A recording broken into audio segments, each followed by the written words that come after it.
طبعا پاشەوەی کە ئەو پێنج سزادراوی بادینان ئەوانە کە کاتی خۆی بۆ ماوەی 6 ساڵ زیندانیەکەیان لەسەر تەسبیت بوو بە سفەتی شایەت بانکردن وەزارە دادگا ئەوانەی بانکێش کرد وەکو شایەت لەسەر مامۆستا بەدەربەرواری کاک ئومێد بەڕۆژی ڕۆژنامەنووس ئەو بوو ئەوەی کە ئاسایش دەویست ئەوانە قسە لەسەوانە بکەن ئەوانە پێچوانەی ئاسایش قسەکانیان کرد وتیان ئەوانە خەڵکی زۆر ئازادی خواز و خەڵکی زۆر باشن و خەڵکی ئەو خەڵکانە کە دار و بەردی بادینان شایەتیان بە باشی دەدا بۆیە ئاسایش ئەوان لە دڵگران بوو ئەوان چاوەڕوانی قسەی تریان دەکرد کە لە بۆیان دانابوون لە بۆیان نووسی بوونەوە بە جیوانیان نەکرد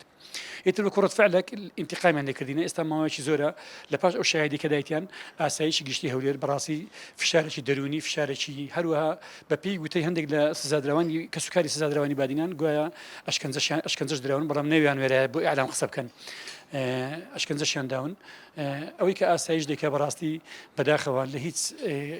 لە هەموو بەهاکانی ئینسانی ئەوە دوورە و تەسەڕفاتن ئەوان دەکەن ئەوانە پاشەوەی کە 6 ساڵ زیندانی کران لە زیاتی مڕاعاتی شعوریان بکرێتن و مڕاعات بکرێن ئەستان زیاتر ئەزیەتیان دەدەن و ئازاریان دەدەن خاڵێکی تر ئەمە بەر لە جەژن یاداشتێکمان تەقدیم کرد داوامان لەسەر چارەی کرد کە دەسەڵاتەکانی خۆی بەکاربینێ بۆ ئەوەی ئەوانە بگەڕێنەوە ناو ماڵ و منداڵەکانی خۆیان و لێبوردنی تایبەتیان لە بۆ دەربچێت ئەوە بوو طبعا هەندێک هەوڵ هەبوو بەڕاستی هەوڵی جدی هەبوو ئازادکردنیان هەتا ڕۆژی جژنی چاوەڕێ ئەومان دەکرد کە نانی جژنی بەیانی لەگەڵ کە سوکاریان بخۆن بەداخەوە دیارە ئەویش تا ئێستا ئەنجامی نەبووە بەڵام لەگەر ئەوە شتان بێهیوانینە لەسەر چارەم ئەمەرمان هەیە کە لێبوردنی تایبەتەکانە بۆ دەربکات دەرکەوت ئێستا جارە نەک لێبوردنی تایبەتیانە بۆ دەرناکەن ئەزیەت و ئەشکەنجەشیان دەدەن و هەروەها تەعاملی کارمەندانی ئاسایشی گشتی هەولێر لەگەڵیان زۆر خراپە ئەوەی کە سوکاریی سزادراوانی بادینان بە ئێمەیان گەیاندیە و ئەمە نامەیەکی کراوەمان لە بۆ هەرسە سەرۆکایەتەکە نارد لە بۆ دەستەی مافی مرۆڤ لە بۆ هەموو فراکسیۆنە جیاوازەکانی پەرلەمانی کوردستان و عێراق کە داوامان کرد دوو خاڵمان داوا کرد یەک هەڵگرتنی ئەشکەنجە و ئازاردانی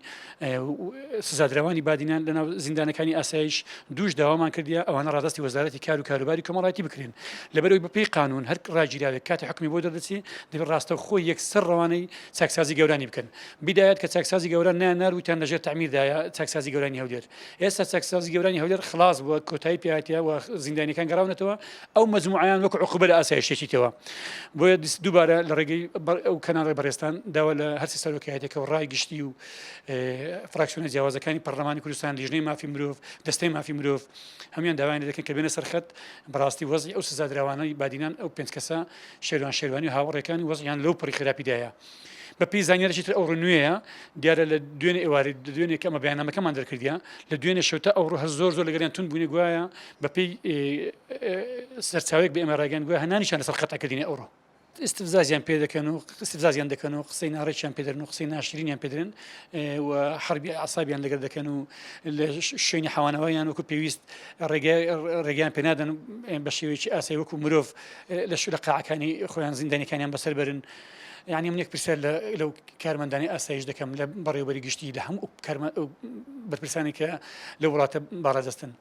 ئایا ئەوانە ڕۆڵی ئەو نیشتیمانانی چیان کردێت تەنها ئەوەندە ئەوانە بەشدار بوون لە خۆپیشاندنەکانی بادینان لە یەک پەڕی ئەیفۆر داوای مافی خۆیان کرد داوای موچیان کردیە کەی ئەوە تاوانە بەڵام دنیای بە ڕێگەی مخبری سڕی دنیاک تۆمەتیان پێبخشینەوە کە تۆمەتەکانی چیان بنەمایان نیە هەمویان بێبنەمان و ئەمە بۆ دادگاشمان سەرمان بەڵام بەداخەوە دادگاکانی کوردستان هەمویان لەژێر تەسیراتی زانیبی دان قرارەکان لەژێر تەسیراتی زانیبی دەردەچێت دین جار هەوڵمانداوە هەر جارە بە بیانیەک ناڵێن ڕێگەتان پێ نادەین بیانبینن دەرن ئەو ئەفسەرێک کە مواجهی بەدەستە و بینینی سزادراوانی بادینانی بەدەستە لێرە کەنجی دێنەوە دەڕێن نازانین کاکە بەیانی بینەوە ناوەڕە بەیانی دیار نیە دێتەوە نایەتەوە ئەفسەرە ئیتر نازانم ئەو ئەفسەرە دەستە مەریخ دەستە کوێ